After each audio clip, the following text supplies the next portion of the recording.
So now that we know what kind of chart patterns we want to look for, I'm going to go over when, where, and why to actually buy into these breakout patterns in order to best maximize your profit potential as well as reduce the risk involved in the trade. So the best place you can buy into a breakout is right as it's breaking its resistance point in the neckline of the triangle pattern. Now, of course, this is also the hardest point to buy into the breakout, though, as once the stock hits the breakout point, there's usually a very fast move higher that follows right after the resistance is breached.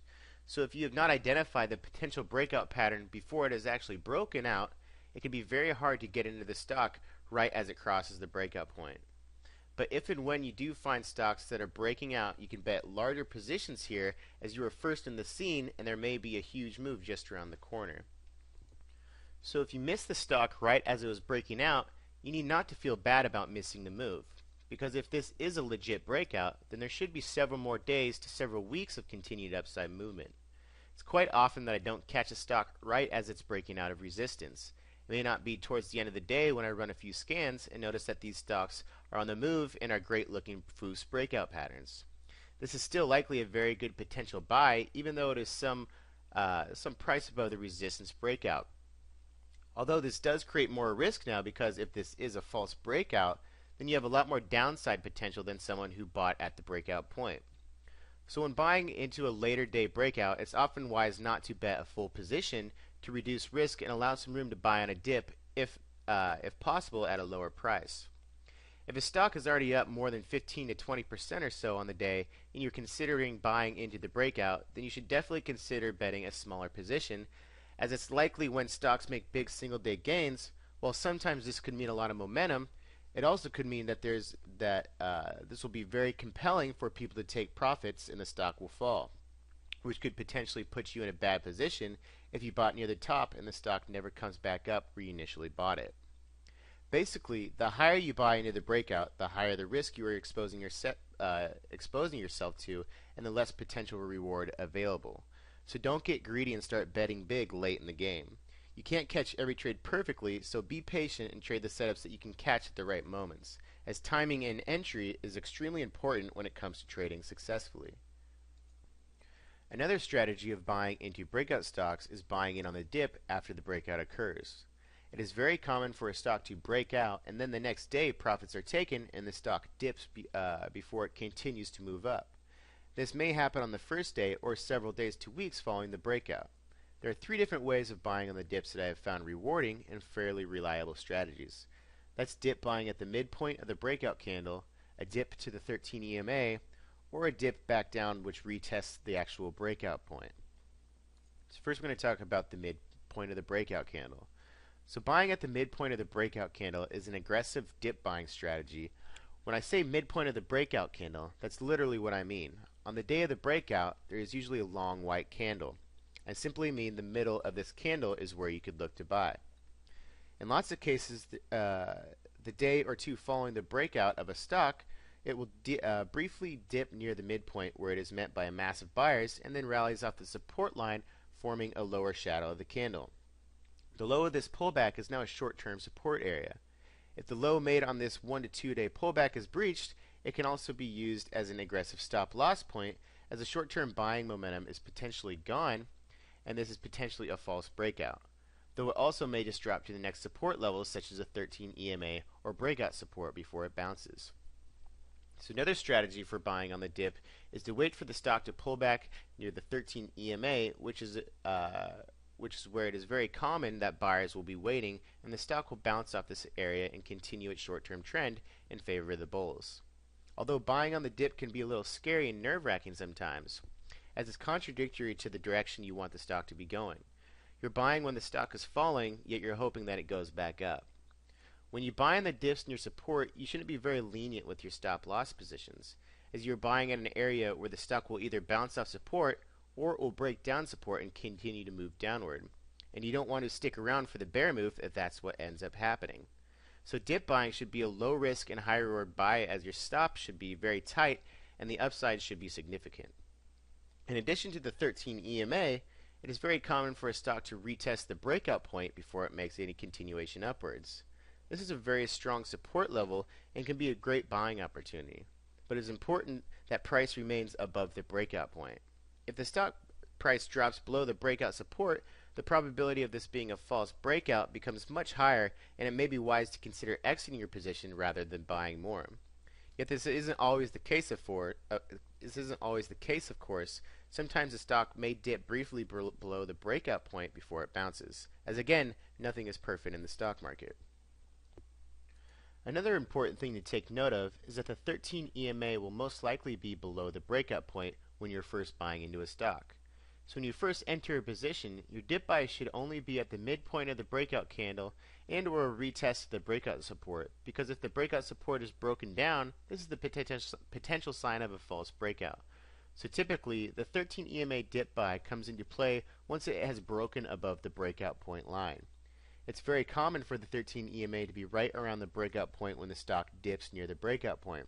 So this is a very strong support area to be buying in when both the 13 EMA and breakout point support are in conjunction together with the stock price. Now I know all of this might sound a little confusing, so let's go over some examples of some Foos pattern breakouts to show why these buy areas work in your favor to maximize your profits and reduce your risk. So you can see here we have a force pattern in play. The lead-in trend is neutral, so the best spot to be able to catch the stock on the breakout is to buy it right as it's breaking out the neckline resistance level, which was at the highs of these two candles here, so right about in the mid 60s. So if you can buy into this stock right as it's breaking out in this range right here, this is your best bet at betting a full position. As you can see, as soon as it broke out above this level, it made a huge run the same day into the close. The second area of being able to buy in this stock is if you didn't see this stock until it was already up at these levels and had already made this move above the breakout point. So buying in here, it may be a wiser idea to maybe not bet a full position because you don't know if this is going to be an actual legit breakout or not.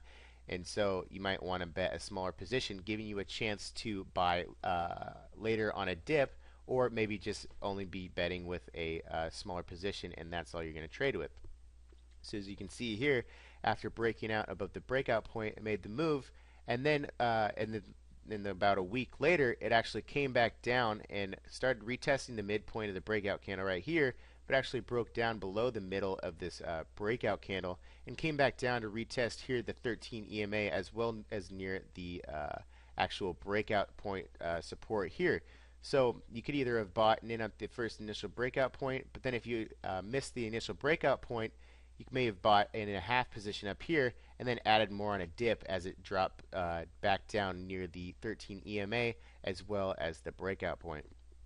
In addition, as when I was talking about not using the 13 EMA as an area to buy in until it has broken out above the actual breakout support line. So as soon as this broke out, as you can see here, the 13 EMA is trading below the breakout point support. So if you were going to try to buy it, say if it came from here, it drops all the way back down here on the next day, that could be the signal of a false breakout because it actually moved back down below the breakout point support. So you want to use the 13 EMA as a area where you want to buy in a dip once it has crossed back above the actual area where the stock broke out. So this is a great example of just the stock pulling back to near the 13 EMA / breakout point, and then it continued to move up from there from about where it first broke out in the 60s area and came all the way up to 140. Here's another example of a Foos revival pattern here. As you can see, as it broke out above this resistance level, the first place to buy in here was right at the breakout point above this level. And it actually didn't close that much higher above the breakout point, and actually did drop below the breakout support and bounce right off the 13 EMA. So this was a bit of a sketchy trade where you might get stopped out. And as I said, the stock market is never perfect. So this was a breakout which led to a false breakdown of the actual breakout pattern, but then it held up on the 13 EMA and continued to run up, making a huge move. So as you can see here, buying in this area where at the 13 EMA or so, this would have been a tough place to buy into the stock, and you may have even got stopped out here, but then it actually broke back above this resistance level, creating another buy signal going forward. Here's this position here, KFN. This is a revival pattern. So the best place to buy into this stock was right as it broke out above the 110 level of this breakout support at 110. And as you can see here, why you want to, if maybe you didn't buy into this stock right here, and instead of sometimes even if you're trying to, if you don't buy into and you think you're going to wait for a pullback to buy in, that's not always the case, as sometimes a really big move could mean just a lot of momentum going forward. So this stock, if you didn't buy in at the breakout point or didn't buy in at least some size of position up here, you would have never caught any of this move. So buying into this breakout either at the breakout point or later into the day up in this area, if you missed it here, that could have been a hugely profitable trade buying in. So that's why I recommend, even if you miss the breakout point here, if it's a good looking breakout chart, maybe bet a smaller position, even if you are buying high into the day's pattern, because this is the kind of momentum that can fall through following a breakout. As you can see here, this just rode from about 110 up to 210 in just a matter of about a week. Here is another trade. This is a force pattern. As you can see, the lead-in trend is kind of flat or neutral. Then the trend coming up here is bullish, followed by a breakout. So the best place to buy in is, if you can, betting a full position as it is breaking out above this resistance level. Then if you wanted to buy for a second position, or if you missed the breakout point, buying up here with a smaller position as the breakout indicates that this is just day one of the breakout, and going forward days to weeks, it could definitely continue higher. So possibly buying a smaller position here just in case the stock just continues up without even pulling back. But in this case, the stock did pull back on the first day right near the midpoint of the breakout candle, which could have been a good buy right there on the dip. And then the third day, it actually pulled all the way back down towards the 13 EMA as well as the breakout point, which would have been a great dip buy here, because it just pulled back during the session, and then into the close it just had a huge rally, and then actually from there a week later it went all the way up to $9 per share. Here's another FUS revival pattern position play on BLDP. So as soon as it broke above the neckline resistance, if you could catch it right here, this is your best bet on just going ahead and betting a full position. If you missed that, you could bet up here with a smaller position with the chance of it either just continuing up or buying more on a dip. And that's exactly what happened here. It came back down the second day, retested near the midpoint of the breakout candle here, which would have been a great dip buy if you bought some up here, then maybe buy another position down here. Or if you didn't even buy either of these on the first day, you could buy your whole position here on the second day as it retested the breakout midpoint of the candle, and then from there continued forward up and testing this resistance point up near 320, and then actually sold off. So it's been a great breakout buy if you could get in here and sell it up near this resistance level at these past peaks. So now I'm going to go over briefly about when you shouldn't be buying into a breakout stock. So one of the most common questions I get after I buy a stock is, hey FUS, is this stock still a good buy at this price? The answer to that question is, I don't have a clue 99% of the time. I have no idea what a stock will do in the coming days to weeks after I buy it, as I'm not psychic, and nor is anybody else. I'm very precise with my entries on stocks when I buy them, and there are very small windows of opportunity when buying a stock that, in my opinion, you should stick to, and that's only the 5 areas I just pointed out, which are, again, either catching the stock right at the breakout point when it breaks out above the neckline resistance, buying later in the session on the day of the breakout with a smaller position if you miss entering right at the breakout point, dip buying near the breakout point, the midpoint of the breakout candle on the second or third days following the breakout point, dip buying at the breakout support line, or dip buying at the 13 EMA only after it has risen above the actual breakout point. So buying in these areas gives you the best risk reward rather than buying in random places during breakout patterns and hoping for the best. So a lot of times people ask me if the stock is still a good buy after it's up 20 to 30% from where I bought it at. Hell, I don't have a clue what the stock is going to do from here. I'm probably considering maybe taking my profits. So you obviously missed the window of opportunity to buy at this point, so you might as well just move on. If I miss the chances of buying where I want a stock, then I just move on and continue searching for a new trade setup. It is extremely important only to stick to trades that you can catch inside the windows of opportunity. Don't get greedy and start buying stocks that are late in the move. That's when you can get yourself into some real trouble, as when you're buying outside of the windows of opportunity, your risk-reward levels become highly unfavorable, which makes it much easier to fail. Okay, so now we're going to talk about how to sell, basically taking your profits and taking your losses. So the most difficult part of the stock trading game is making the decision to sell your stock. It makes no difference whether you are winning or losing on a trade. Taking a loss and or profit is equally hard to do.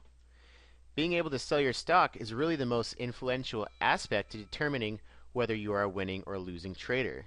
If you don't sell your stocks when you should, you physically just can't win. Taking your profits while you have them is extremely important, as you never really have that money until you sell your stock and lock in that gain. So it is extremely important that you are always taking some or all of your profits when you have them. Even more important is being able to take your losses. When you are trading, you can make some stupid mistakes of not taking your big profits when you have them, and end up selling for a little profit, and this doesn't have too big effect on your portfolio since you're not actually losing money. But if you make the mistake of not cutting your losses short, then this is where you can do some real damage to your portfolio and hinder the chances of surviving the life as a stock trader. I can't stress enough how important it is to be able to accept a loss. Because as a trader, it is factual that you will have many losses, and that's perfectly fine. It's part of the game. But if you don't learn how to cut your losses short and accept that failures are part of the game, you will without a doubt not survive the game of stock trading. When you are in a winning position, it's natural that your greed is going to come into play, and you will want to keep holding with the fantasy of it going higher. But in reality, what goes up does eventually come down. Most people have a hard time of taking advantage of the big moves that stocks make when they are holding them. Instead of thinking that this is an opportunity of selling the stock at a high, then they get stuck in the fantasy of how much higher can it go, only to watch it fall back down and miss their chance at taking big profits. So when you are part of big moves in stocks, it is imperative that you take advantage of the situation and take some profits while you still have them. When you're in a losing position, you are fearful and sitting on your loss in high hopes that it will come back up, and you're too scared to sell it because you don't want to accept the fact that you just lost money. Your stupid ass is being stubborn and wants your money back. Yet what most don't realize is that when you're in a losing position, the trade is obviously not working out as planned, and it's counterproductive to have your money wrapped up in a losing trade that isn't going your way. You have much better chances of getting your money back by cutting your loss and selling the stock that isn't working and search for a new trade setup that is in the works of another possible move that you can potentially profit on. So selling stocks is a tricky game that can definitely take a toll on the mind if you think too much about it. In the world of stock trading, there is an enormous amount of woulda, shoulda, couldas. The reason for this is because you can't predict the stock market. On a regular basis, you will sell a stock for a profit and it will keep going up. Or you will take a loss on a stock and then it will bounce back up shortly after you sell it. So you then start getting the case of the woulda, shoulda, couldas and begin stressing out about how you should have done this and could have done that to make it a better trade. But you just need to learn to accept that nothing is perfect in the stock market, and woulda, shoulda, couldas are just part of the game. That's just how it is in the life of a stock trader. All we are trying to do as short-term swing traders is catch stocks that are making moves. And the goal is just to catch a piece of that move for a profit or take a minimal loss if the stock turns against us. It's very rare that you will catch the whole move, as you're more than likely never going to make the perfect entry and the perfect exit. So it is important to get it through your head that you take what you can get and move on. Don't get greedy and think that you're going to pull huge gains on every stock. And don't dwell on the mistakes that you make, because I guarantee you that you're going to make plenty of them. All you can do is store it in the memory bank and learn from every trade that you make about what you should and shouldn't do in the future. So there are several ways to go about selling after you buy a stock. Basically, there are two different types of selling: selling on strength or selling on weakness. You will be doing plenty of both in your life as a trader. So for starters, let's take a look at some of the strength selling examples. First off is the 20% rule. Typically, once I reach about a 20% gain or so on a trade, I want to start thinking about taking partial or all of my profits off the table just to ensure that I lock in some of this big gain that I just made on my position. Regardless of how the stock looks, it never hurts to start locking in some gains after you reach 20% or more. This isn't something I follow religiously, as I find stocks that move higher than 20% all the time and maximize those returns by holding longer. But it's definitely a handy tactic to keep in your arsenal to ensure that you're locking in gains and your profits and continually moving forward in the stock market. Next is just selling on large percentage moves. So some of the best days as a trader are when you're holding a stock and it blows up 20 to 50% in a single session. You know, nothing feels better to see how much money you just made on that single trade in such a short amount of time. It is very easy to give up these profits though, as big moves are very commonly followed by a lot of profit taking, it's very possible that the stock will fall and won't hit those heights again for some time. Thus, many traders don't capitalize on these big moves and lock in their profits, and in turn give up a lot of that money that they could have made by not selling. This happens because we as humans are being greedy and are hardly ever satisfied and always want more.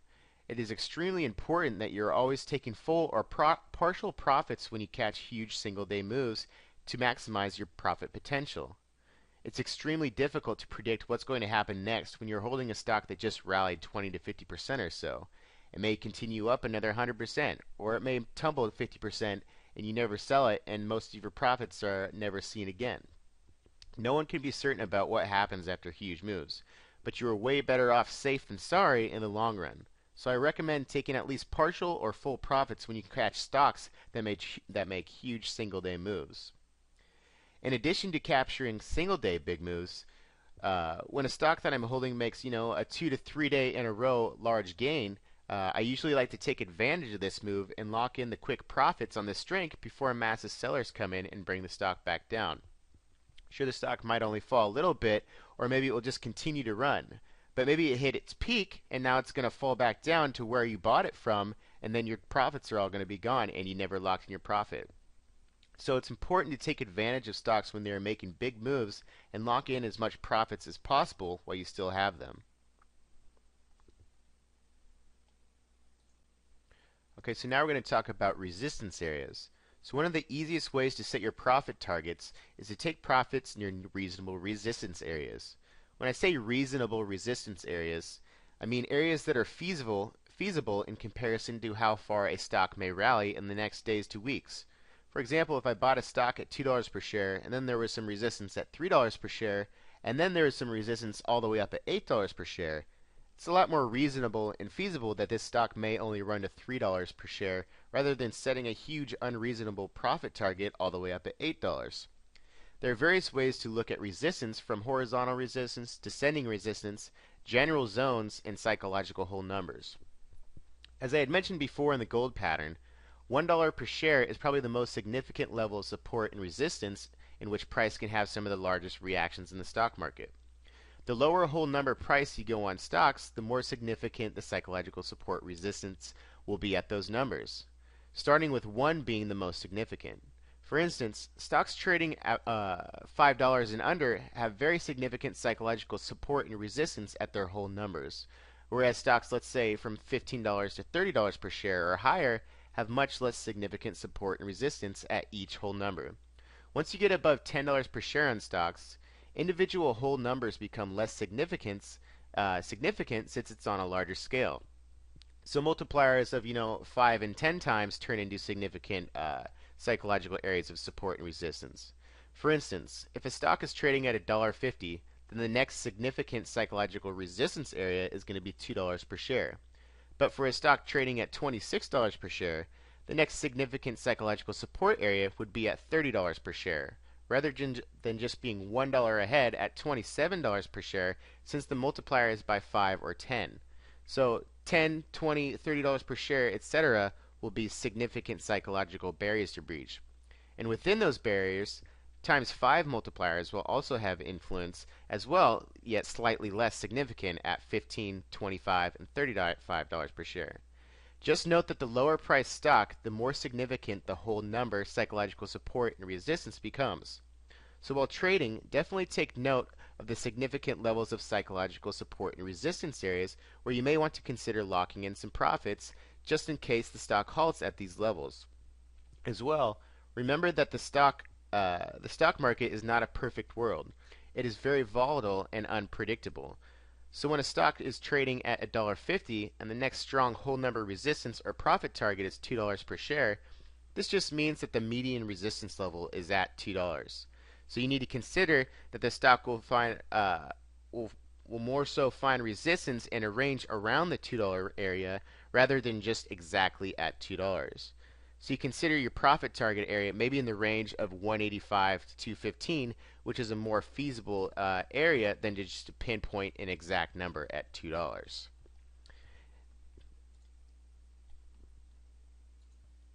So just again going over the whole number, psychological whole number and support and resistance theory. So $1 per share is the most significant, will have the most significant reactions out of any other whole numbers out there. The $2 to $5 range, each whole number becomes significant support and resistance. So if you're buying a stock at $1 per share, a significant level of resistance up next is going to be $2. Buying, a stock at $2.25, $3 is going to be a significant area where there'll be some resistance, and you may want to think about taking your profits. And this goes all the way up to $5 per share. Going up from $5 to $10 per share, each whole number is still significant, but it can more easily run through multiple whole numbers. Say from 6 to 8 rather than going from 6 to 7, and then it's just going to halt there and have a very hard time getting past 7. Once you get up to 10 plus, the multiplier again becomes times 5 and times 10. So basically, buying a stock at $12 per share, $13, it's still another whole number that's going to be, potentially resistance, but major resistance is going to be at 15, being that we're doing a times 5 multiplier. So like 10 to 15 up to 20, because we also do times 10. So $10 is going to be significant, 15 will be significant, $20 will be significant as well. And so will each individual whole number in between. They just become less significant as major areas of support and resistance. So now I drew up this little chart of just an example of the whole number support and resistance theory. So basically, from 1 to 5, this is going to be the times 1 multiplier. At each whole number, that's going to be a very significant area where people are going to be buying and selling, and the stock will make reactions off. So buying a stock in between, at $1, the next big resistance area is going to likely be at the next whole number at 2. Then from buying in an area around $2, next whole number resistance is going to be 3, on to 4, and all the way up to 5. Whereas the $5 to $10 range, each whole number will still be significant, but stocks can move through each whole number more significantly without halting at each whole number. So say buying a breakout stock of a FOOS pattern at $6 per share. Well, $7, it might slow down. It can easily run through $7 up to $8 per share in a short amount of time without having a major problem breaking through 7. Going through 10 to 15, we're up in the times 5 to times 10 multipliers. So a breakout stock, buying a breakout above 10, $11 and $12, those are going to be whole numbers where the stock might slow down, but it will have a less, it's more likely that it could easily break through these whole numbers and move on to like 13 or so, whereas 15 might be a very significant area of resistance where actually the trend might reverse or something, and on into $20 per share. 15 through 20, each individual whole number will, likely act as some sort of support and resistance, but the major area of support and resistance will be at the actual whole number of 20 with the times 5 or times 10 multiplier. So just again, 1 through 5, each whole number is going to be very significant areas of support and resistance. 5 through 10, each whole number will still be very significant, but it can move through multiple numbers of whole number support and resistance more easy. 10 to 15 to 20 and above, we're looking at times 5 to times 10 multipliers. So 10 is going to be significant, 15 is going to be significant, 20 will be significant, 25, 30, 35, 40, and so on. So that's just an example of the whole number support and resistance theory. Basically, just the lower you go in price, the more significant each whole number will be a psychological area of support and resistance to take note into your trading of where you may want to buy or sell your stocks. Okay, so now I'm going to talk about identifying resistance, hold numbers, and profit targets. So looking here, basically anytime I buy a stock and I'm trying to set some sort of a profit target, first thing I do is look at what's the next whole number in reach of the stock where I bought it at, as well as where was the past resistance level where the stock price peaked out. So looking here at this NEP, say you're buying into this breakout of this triangle pattern, first off, the next whole number is $10 per share, so that could be an area of significant resistance. And then looking at where the last area where price peaked was also around $10 per share. So buying in here, your first short-term profit target is likely going to be an area of maybe taking profits around $10 per share, being that that's the next whole number, and $10 is also going to be a significant area of resistance. And it even has the past resistance where it spiked here and peaked out before coming down. Next whole number level from there is $11 per share, and also resistance and price spiked out and peaked at $11 per share. So your short-term target here would probably be around $10 per share. Your longer-term target would be $11 per share, being that price spiked up, peaked out at $11 per share, and then came back down. So this is also going to be an area of resistance. And as I was saying before, with the example of a whole number being more of a medium area of resistance, it's not going to be perfect. As you can see here, this came up to about $10 per share, was slightly above and below it, but it doesn't peak out exactly at $10 per share. So $10 is your median resistance level and potentially profit target, but you got to have to consider that you may be wanting to take profits in a range around that area. As you can see here, this peaked out at $11 per share, but it also it peaked at $11.50 per share, but it was in a range where it's peaked out around $11 and then fell back down. So your profit target, here would be around $10. Your profit target here would be around $11, all the way up to $11.50 where the past peak was. Excuse me. Same thing with this stock here. If you're buying into this revival pattern, say you're buying in the 260s, so you're trying to set a profit target. You first look to see what the next whole number is. That's $3 per share. So that's going to be a significant area of where you may want to take profits. Then looking in the past where the resistance has peaked out, this peaked up at a little bit above 320. So it didn't stop exactly at $3 per share, but it halted out in a range around $3 per share before falling back down when it spiked back up in this level. So buying in on this breakout here, your profit target area could be around $3 upwards of a little bit above 320. So somewhere in this range, maybe slightly below 3 up to about wherever this was, this peak a little bit above 320.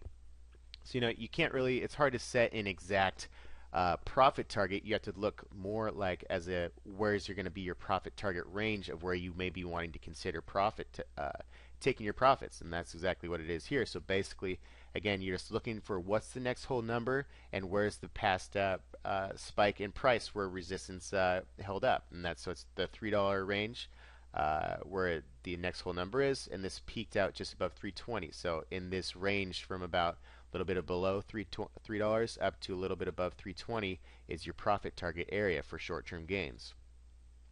Same thing here, looking at this revival pattern, if you're buying into this stock as it broke out above this neckline resistance, next whole number is $2. And you can see here, $2 has been a significant level of support and resistance in the past as well. The stock price has completely collapsed here, halted around $2 per share, spiked up around $3, fell back down all the way down to $2 again, found support, spiked back up near 3, and then fell back down near 2 again before finally breaking down 2 and then falling down towards 1. So, $2 and $3 you could see as they're not perfect, it's not going to halt exactly at 2 or 3, but you can see the significant levels of support and resistance at these whole numbers where it halted near 2 here and here, and then spiked up to 3, with doing moves in between, but the major areas of support and resistance are around the $2 and $3 ranges, and then once this broke out, so your next profit target level would be around $2 per share. Moving forward, if you had a longer term goal, possibly upwards of $3 per share, where the past spikes in price action were and the next whole number is. Same thing here on this example, buying into these revival patterns. As you can see here, this was slightly above $2, where price was peaking out and forming support and resistance.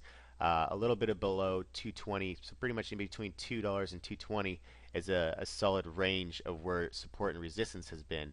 As you can see here, buying into this breakout above resistance, this went from about 140, peaked up and halted around, $2 per share before falling back down. And the same pattern here, this short-term revival pattern, buying in on this breakout, broke out. Your short-term profit target is going to be the next whole number, and also where the past spike in price action was that formed resistance. So if you were buying into this revival, you'd look and see what's the next whole number. That's $2 per share. Where did price past the past price peak out at, which is right here, the same thing, around the $2 to 220 range. As well, it had support and resistance back here as well. So this is going to be a very significant area where you may want to take profits as the stock may halt out, and that's exactly what it did. So buying in here, halted at the next whole number, past price peaks, and then it fell back down. Then looking at this trade here, as you can see here, this had that significant support level at $1 per share, coming back down, and then from $1 it rose all the way from $1 and peaked out at $2 per share, going slightly above it, upwards near 225. As you know, there's never a perfect area of support and resistance. Sometimes it's in a general range around whole numbers. And then you can see here again, it didn't fall all the way back down to 1, but it rose from after it found support down here, and then came all the way back up and peaked out near $2 per share before finally coming back down later in the session. So these are just great examples of whole numbers acting as major areas of support and resistance in stocks that are trading below $5 per share. And that's what I usually focus on, is mostly stocks that are trading under $5. Here's an example of a stock above $5. As you can see here, it found support down here at about $4 per share, rose from 4 up to 5 before coming back down. Then once it broke above $5 per share, it quickly ran up. And that's what I was saying before. A 5 plus, single whole numbers are less significant. So this ran from about $5 per share up to $8 per share in a very short amount of time, before it actually peaked out at $8 per share at this past spike in price above here. And then also you can see here it peaked out at 7, came back down, and then kind of peaked out at 7 again. And then once it broke 7, it made a short-term run, just $1 per share, up to the next whole number at 8, before finally finding its peak and returning down below. So as you can see here, whole numbers, each one is going to be significant levels, but it can more easily run through each whole number as the higher price you go. Same thing here, so buying into this breakout of this force pattern here on LPIH, on volume, your next price target is going to be, where's the next whole number? Looking back, I don't believe there was any past price action here, as this was a newer stock that IPO'd. But looking here, where's the next whole number after you buy into this breakout? $3 per share. That's exactly where it would have been a good idea to take some short-term profits buying into this breakout, because that's exactly where price peaked out in this range around $3 per share before finally breaking down the 13 EMA and reversing the trend.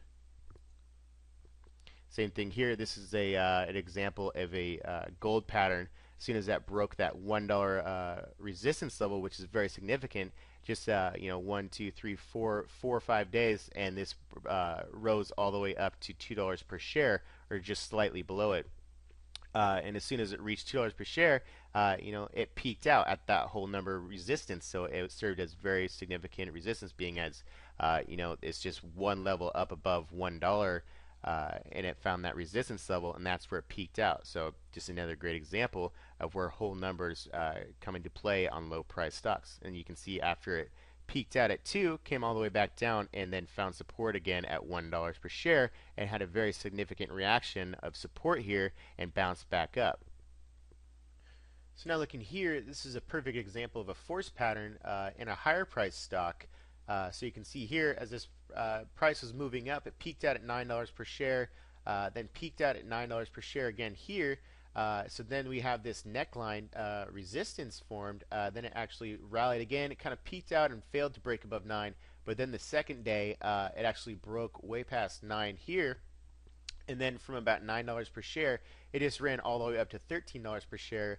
In just about a week without having any major areas of resistance at the whole numbers, putting very much stoppage on the stock price going from $9 to $13 without, there wasn't any significant support or resistance there that came into play on each whole number. As you get higher into higher price stocks, each whole number becomes, less significant, and that's what I was saying. It can just easily run through multiple whole numbers on a breakout chart pattern rather than having each whole number become a significant support or resistance level. Same thing here on this stock. This is a stock above 5, and then this is another force pattern. And as soon as it breaks out this neckline resistance, whereas it kind of halted out here around $7 per share.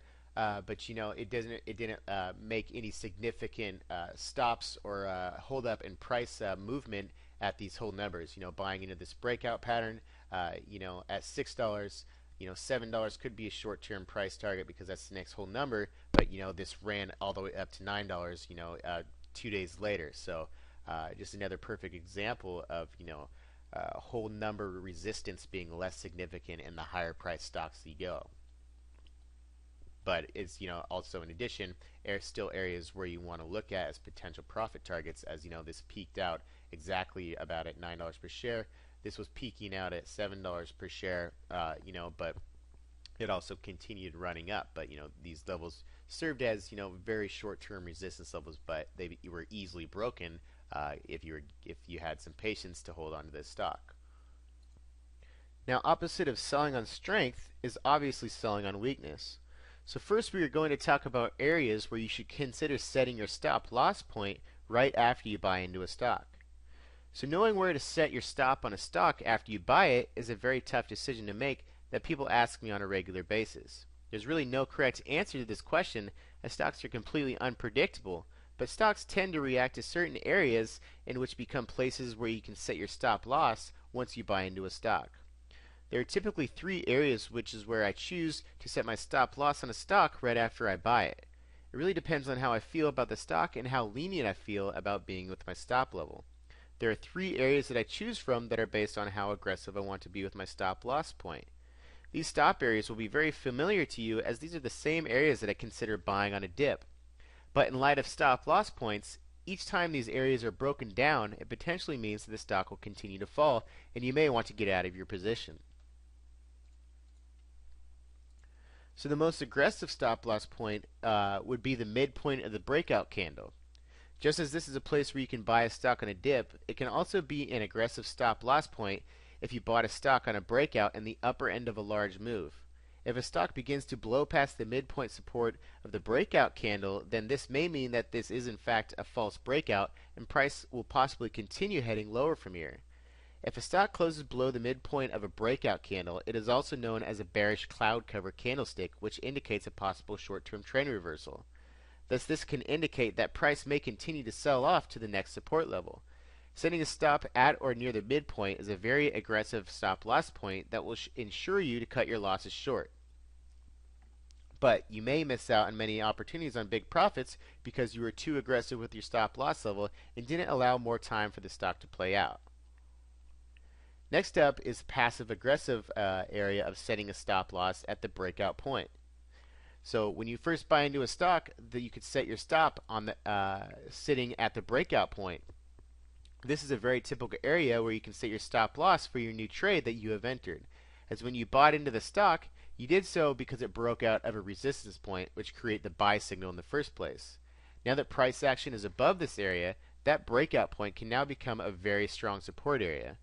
But if price action cannot hold above this new breakout support, it's very possible that no one was convinced that this stock should be trading above this breakout zone, and the stock will continue to sell off from here, creating a false breakout. So the most lenient stop loss point to initially set as your stop at is going straight for the 13 EMA. As the saying goes, the trend is your friend, and as long as the stock stays above the 13 EMA, then the short-term trend is bullish. This is a very lenient stop because when you first enter a stock, the 13 EMA is most often below the midpoint of the breakout candle and below the actual breakout resistance point of the chart pattern. So this can sometimes put you at more risk, as you could sustain a bigger loss if the stock rapidly falls and breaks down the 13 EMA after you buy in. I don't typically recommend going straight for the 13 EMA as an initial stop loss point because the stock may have to break down the breakout point before it has a chance to bounce off the 13 EMA, and that has a high probability of becoming a false breakout. So I suggest setting a stop loss at the 13 EMA if it is at or above the breakout point.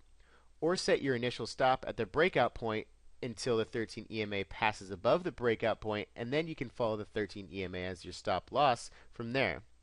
Using the 13 EMA as the initial stop loss level can sometimes be an exception if it is trailing just below the breakout point.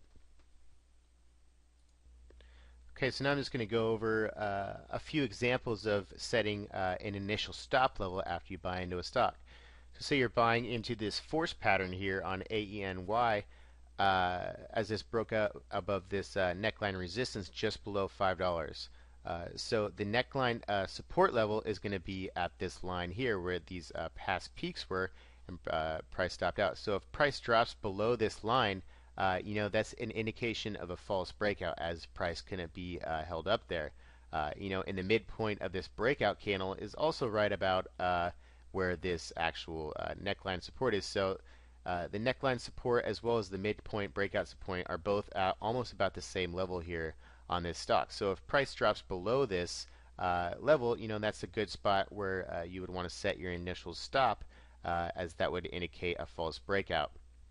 And as I was saying before, as you can see here, the 13 EMA is all the way down at 450 here, way below the actual breakout support. So setting your initial stop right at the 13 EMA, is fairly risky, as if this breaks down this level all of a sudden tomorrow, that's an indication of a false breakout and it continuing down. And so if you're sitting there waiting for it, hoping for it to bounce off the 13 EMA and it doesn't, you're putting yourself at risk of watching the stock drop all the way down to about 450 before deciding it sells. So I suggest that don't use a 13 EMA as a suggested stop as a stop level until it actually goes above the breakout neckline support. So for a stock like this, I would suggest selling this stock if and when it drops below this breakout support line. So looking here, that's exactly what happened here, as this was a false breakout. It broke out above the force pattern here on this day, so the initial support level is going to be at this breakout neckline support. And the next day, it dropped back down and kind of halted right above the level of support here, which was also the midpoint of the breakout candle. And then for the next 2 sessions, it just continued to kind of bounce off this support level, but wasn't breaking it down, but also wasn't really showing any strength going forward. So then on this day, it actually broke down this level and just absolutely tanked, and actually also tanked below the 13 EMA. So if you were holding this position waiting for a 13 EMA, even though it was below the breakout support line, you would have sold this stock down here as it broke the 13 EMA, rather where you should have been setting your stop as if it broke down this actual support level right here, just below 5. So that's why I don't recommend using the 13 EMA as your initial stop loss area. Wait for the 13 EMA to actually break out above the actual neckline breakout point there. So moving on here, this is another one, BLM. This was another force pattern. So say you bought into this stock, at 380 or so. So your initial stop loss points could be, where it's the middle of the neckline, the middle of the breakout candle is, right around here, and then slightly below that is the actual neckline support level. So Basically, your most aggressive stop loss point is going to be the midpoint of the breakout candle. Your passive aggressive stop loss point is if the stock is to sell the stock if it breaks down below this actual neckline support. Your very passive is going to be the 13 EMA, but again, I don't recommend using the 13 EMA until it has actually has crossed above the breakdown, the neckline support here.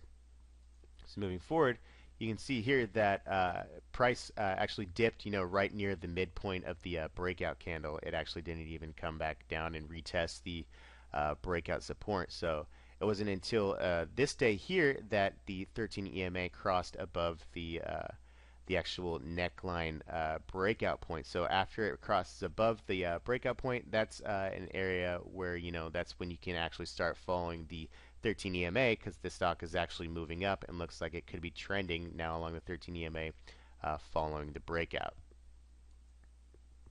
Looking at this position here, ID as this broke out above here, it broke out above these past peaks around $8 per share. So the most aggressive stop loss point is the midpoint of the breakout candle, which is also kind of the actual breakout point here. So midpoint, the breakout candle, and the neckline breakout point can often, times be just about the same level. So, your initial stop loss point could probably be right around here, which is just below $8 per share. Then moving forward, you can see here the day following the actual breakout, the price dipped down below, down to about the midpoint of the breakout candle, just slightly below the actual neckline breakout support. So that was, a potential dip buy right there. As I was saying, your initial stop levels are also very similar to areas where you may be considering buying on a dip, and that's exactly what happened here. You could have bought on the dip to the midpoint of this breakout candle, and then it actually continued rising forward. But just for your initial stop, if this would have broke down this support area right here, that would be a sign that this was a false breakout, and you should actually maybe consider selling. Here's another example looking at LLEN, buying into this mini, revival pattern here as it broke above this 650 level. It crossed back above the 13 EMA here, so the trend could be considered potentially bullish here, as well as broke above the this resistance here around 650. So your initial stop level could be the midpoint of the breakout candle is also exactly just about where the neckline breakout point is here. So that's around 650. So that could be your initial stop loss point, as well as the 13 EMA is pretty much it's at 639, so it's 10 cents below the actual breakout point. So the 13 EMA could be you could be semi-lenient here if the stock tomorrow or something broke down slightly below the midpoint of the breakout candle and was bouncing off the 13 EMA. But if it started breaking down the 13 EMA on the day following this or a couple days after, you should definitely consider getting out of your position.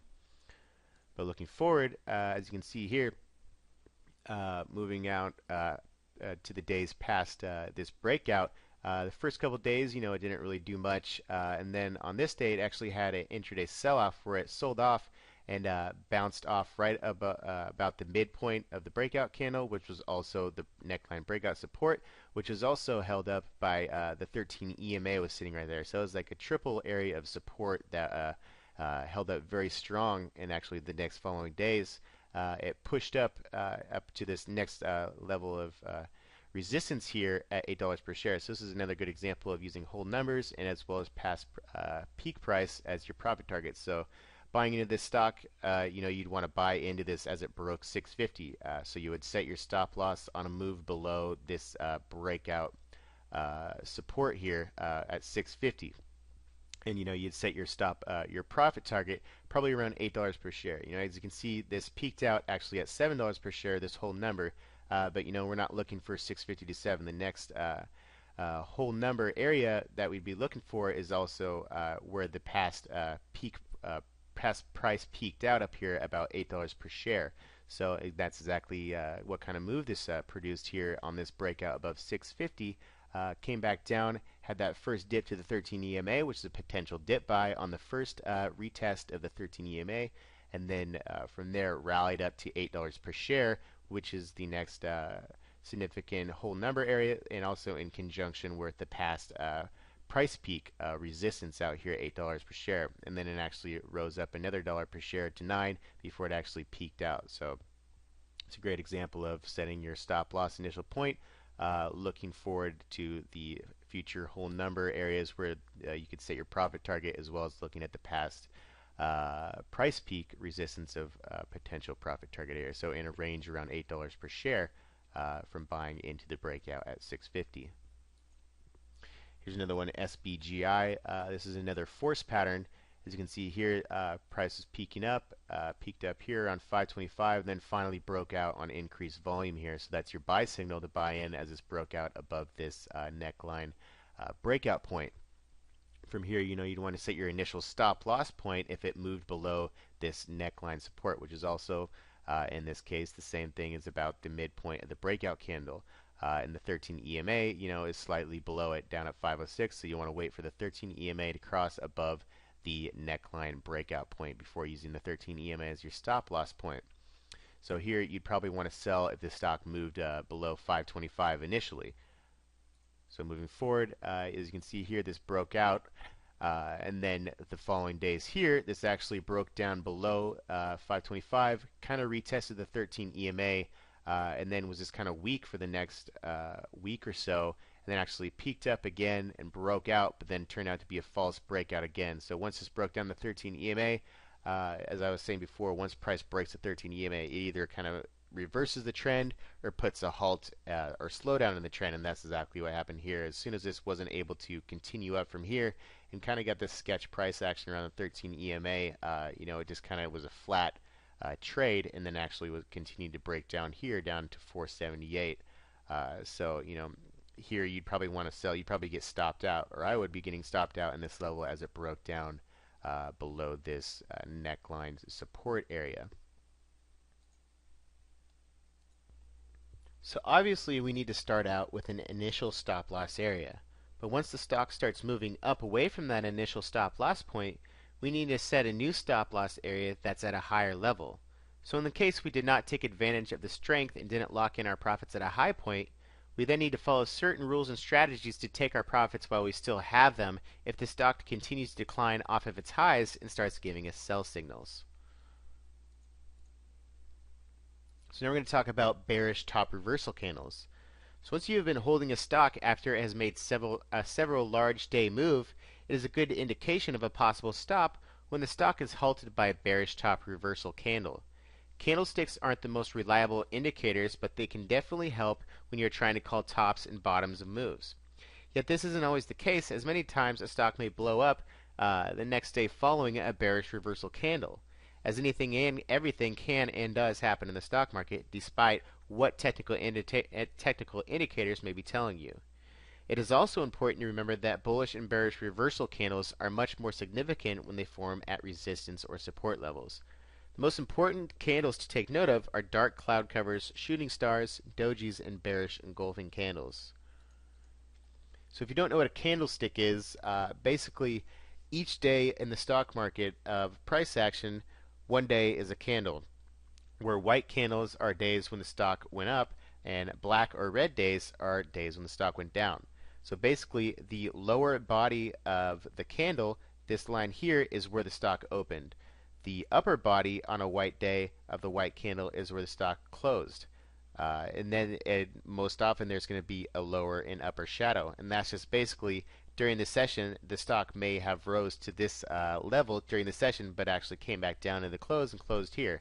While it may have opened here during the session, it may have dropped to a low of here, but then it rallied during the session and closed here. On the opposite end of a red day or a black day, it's the same exact thing, yet the open is where the top of the body is, the close is where the bottom of the body is, and the lower and upper shadows is basically just intraday price action of where how high and low the stock's range was during that session.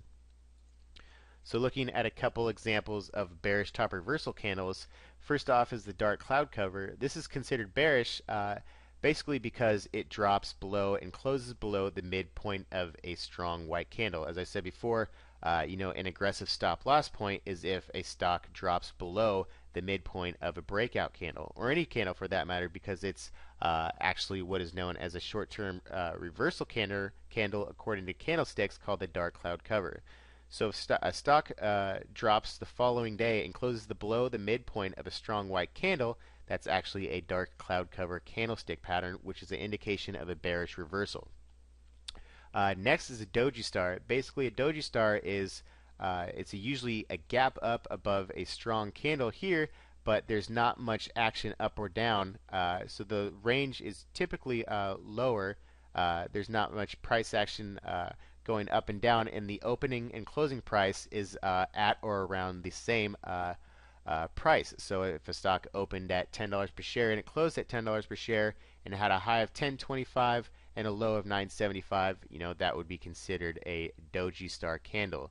An indication of a potential reversal is if the stock opens the next session and starts breaking down below the low of the doji star candle, and that's an indication of a potential reversal. The shooting star candle is basically a strong candle followed by a candle where it opens up strong, usually a gap open, and then makes an intraday spike up where the stock is actually looking like it's very bullish, but then towards the closing of the session it actually sells off and it has a really long upper shadow. So it's basically indicating that higher prices were rejected by the market, and this is an indication of a potential reversal. Basically what you'd want to look for the next day is that the stock price opens and stops dropping below the low of the shooting star candle. And typically the upper shadow line here is usually about twice as long as the actual body of the shooting star candle. Bearish engulfing reversal candle pattern is basically where there is a white candle and the following session is usually a gap open, so it's gapped up, and the actual whole entire body of the bearish candle engulfs the actual white candle. So as you can see here, the opening of this candle was above the closing price of the previous day, and the closing was actually below the opening. So the entire white candle fits inside the body of the black candle. Whatever the ranges, upper and lower shadows are, is basically insignificant as long as the whole entire body engulfs the actual candle before it. That's an indication of a bearish engulfing and possible short-term trend reversal. I would highly recommend that you would read a book on candlestick charting patterns. Steve Nissen, it's actually Nison is his last name. He's a good person to read up on candlestick patterns if you want to get more in depth. So basically my favorite candlestick patterns that I follow are basically the shooting star and the doji star candles that I use as indicators of potential reversals in the stock chart patterns. The dark cloud cover and the bearish engulfing are a little less significant to me if I come across them. So up next we're talking about selling on breakdowns of short-term consolidations. These are usually called flags or pennants. So within short-term trends, there are many smaller patterns that are formed within the trend that are typically known as pennants and flags. These patterns are considered continuation patterns, so they basically form after breakouts and take about a week or more to form. When price breaks out to the upside or downside of these patterns, it is considered short-term buy or sell signals. So if you're holding a stock that ends up breaking down one of these patterns, it may be a wise decision to lock in all or partial gains to avoid more losses, and or just lock in whatever profit you may have at the time. On the opposite end, an upside breakout could mean another short-term run for you and add to your gains. So here's some simple illustrations of what flags and pennants look like. Basically, a bull flag is a post consolidation pattern that happens after a breakout. So say this was a Foos pattern breakout here, there would be that first initial spike in price action followed by a consolidation, which is usually in this downward flag form where price kind of goes up and down, and then it either breaks to the upside or downside of this pattern. A breakout to the upside is typically a sign of a continuation of the short-term trend, basically where you can add to more profits. If it breaks down the flag support level, then that's a typical sign that it may have just been a short-term run and the actual rally is now out of steam, and you may want to exit your position. A bull pennant is basically the same thing as a flag, but it's in the form of a short-term triangle pattern. So it's basically post-breakout of a foos pattern, and then a short-term consolidation where it forms a short-term triangular pattern. A breakout to the upside is a sign of a continuation of the rally. A breakout to the downside is the possible sign of a short-term trend reversal, where the rally might be over, and you may want to take your profits. The opposite end, there's what's called a bear flag and bear pennant. It's just basically the same thing, but for a bearish breakdown trend. So basically, a breakdown of a support level, a continuation pattern formed here, breakdown to the downside. You may see some more downside movement, a breakout to the upside, and you might see reversal. Same thing with a bear pennant, but in a triangular formation. So now, last but not least, we'll be talking about the bearish cross below the 13 EMA. So as I had gone over before, the 13 EMA is a fairly solid indicator of a stock's general short-term trend. So using the 13 EMA as a trailing stop really makes things fairly simple, as your stop is always increasing along with the bullish trending stock. As well, it takes out the question of when should I sell this thing. Although, as with any indicator, the 13 EMA is not perfect.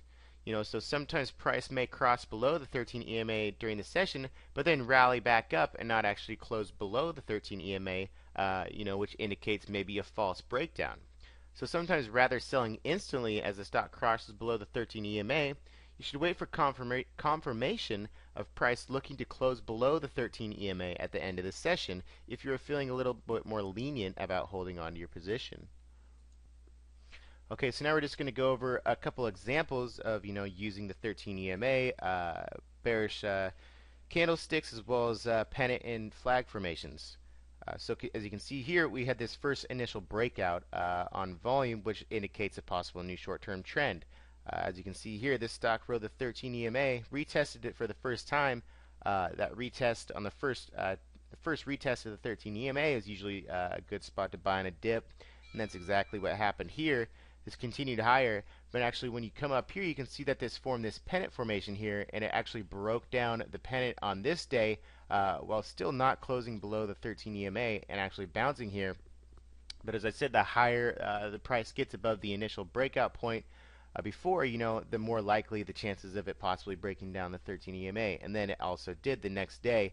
As you can see here, it had this strong candle that actually had this lower shadow form there that bounced back up, but actually the trend did reverse from there. So it got that first sell signal on the breakdown of this bearish pennant that didn't continue to the upside, and then right after that it broke the 13 EMA, so that's a good sign that maybe you should be getting out of this stock as a trend is looking to reverse, and you should cut your loss, or not cut your loss, but take your profit, but just stick to your stop. Here's just another example of the 13 EMA cross, buying into this breakout here and riding the 13 EMA as a trailing stop. See, it came back down, retested the 13 EMA for the first time. That's a good place where you want to buy on the dip. From there, it just skyrocketed all the way up to $8 per share. If you were trend following on this stock, it crossed below the 13 EMA here, and then the trend reversed from there. So basically, anytime I'm buying a stock, I'm looking to buy into the breakout. My kind of core strategy is buy into the breakout, hope that this stock is going to spike. I want to sell into the spikes on strength, and then if I'm trend following, then I'll just be following the 13 EMA, and I'll get out of the position if it crosses below the 13 EMA. But in addition, there's other indicators you can use, such as flags and pennants breaking down, as well as bearish top reversal candles, and that's what we'll take a couple look at examples of bearish top reversals after this. So as you can see here, this broke out of this foos force pattern, got the breakout. The next whole number resistance is at $3. That's where price kind of came down and halted, and then it formed this pennant formation. So an upside breakout of this would possibly be a continuation upward, but instead it actually broke down this pennant formation as well as broke down the 13 EMA. So that's a pretty big signal of you possibly wanting to get out of this position if you didn't take advantage and sell up near this $3 whole number resistance level, which would have been a good profit target. Here's an example of a bearish shooting star reversal candle. So we got that. We got this first off. We had a survival pattern here that broke out. And this is almost actually a force pattern that broke above this neckline resistance. Then we had a couple strong days. You know, as I said before, selling into strength.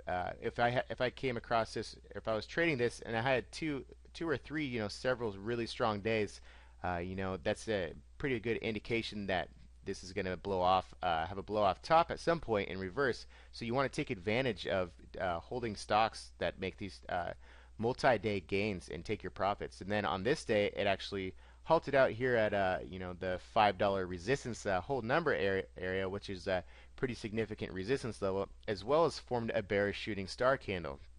Remember the bearish shooting star candle. The opening and close is somewhat close to each other, yet there's a very strong or a very high upper shadow, indicating that all these prices up here were rejected by the market, and it sold off later into the session. So at some point in the session, this stock rallied all the way up to just above 550. But you know, after after the rally lost all its steam, everybody decided to sell because you know they figured this is way too high up here, so we need to take our profits on the stock, and that's an indication that the next couple days could be a short-term trend reversal, and that's exactly what happened. So basically, with the bearish shooting star candle, the confirmation of a reversal is if it crosses below the low of the lower shadow of the shooting star candle. So as soon as this crossed below this line right here at the low of this candlestick, that was your indication to get out. Or you could take advantage, you know, if you're holding the stock and bought in on this breakout, you'd want to probably sell at this $5 area because that's, you know, the next major hold number resistance. Here's another example of this is revival pattern. So you'd want to buy into this breakout here, you know, be riding the 13 EMA, and then we had these several days of huge gains. You know, you'd want to be taking advantage. First off, this next hold number resistance was $2, so this was a possible good spot to be taking profits, and then it actually formed this shooting star, almost a doji candle is here. The opening and close is fairly similar. But soon after that, into the next day, it actually gapped up. As I said before, confirmation of a possible reversal is if price crosses below the low of the doji or the shooting star candle. So it never crossed below that. So you know this, as I said before, it's could still be continuing higher, as this was a potential false bearish reversal candle, and it just gapped up again, and then finally formed another shooting star candle here that actually got broken down the next day, which was your indication of a that was a confirmed reversal candle in play, and actually dropped from, you know, the high mid 350s all the way back down to 175 based off this shooting star reversal candle. So you always want to take note of these reversal candles that are formed after a big run.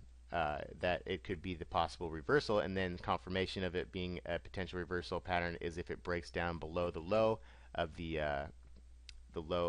actual bearish reversal candle. Here's just another example, buying into this force pattern here, and then you can see an example of a pennant formation that broke out to the upside, which was another short-term buy signal, and that was actually a push above $1 per share. So that was a huge indication of another continued move here, and then actually just had these two really strong days.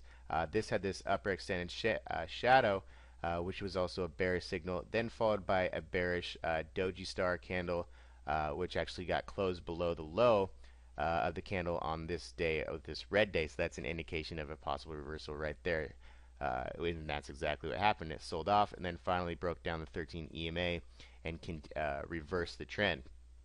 But you know, as I said, you want to take advantage of these days of strength. So if you are holding a stock that after you bought into a breakout and you come across a multi-day rally, you know, I would be selling all throughout this section right here. I want to be waiting to see how high this stock could fly, just because, you know, I'm fairly impatient. And as you can see what happens if you're too greedy and you try to hold on to this stock, thinking it's going to the moon. It came all the way back down from, you know, when it broke out above 1, reversed a few months later down to you know, below 40 cents. So it's always important that you're taking your profits and taking advantage of strong moves like this, and it's also good to note what kind of bearish top reversal candles look like, so you can take advantage of those weakness signals as well.